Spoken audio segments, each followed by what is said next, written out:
మీరు స్కూల్లో అయినా కాలేజ్లో అయినా ఇప్పుడు ఎగ్జామ్లు ఉంటాయి కదా, అప్పుడు కాపీ చేయడానికి ట్రై చేశారా?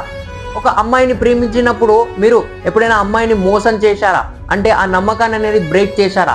అది తప్పు అని తెలిసినా కూడా ఒక మనిషి పదే పదే దాన్నే ఎందుకు చేస్తున్నాడు?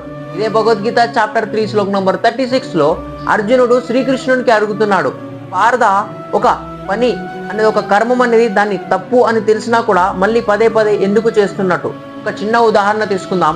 మనము రేపటి నుంచి ఇలా అనుకుంటాం కదా, ఈరోజు నేను తాగొద్దు, ఎవరైనా బ్యాడ్ హ్యాబిట్స్ ఉంటాయి కదా, వాళ్ళు అనుకుంటారు, ఒక్కొక్కసారి నిర్ణయం తీసుకుంటారు, ఒక 30 days కానీ 21 days వరకైనా నేను ఇలా తాగొద్దు, ఒక ఉదాహరణ మందు కానీ సిగరెట్ కానీ తాగొద్దు అనుకుంటారు.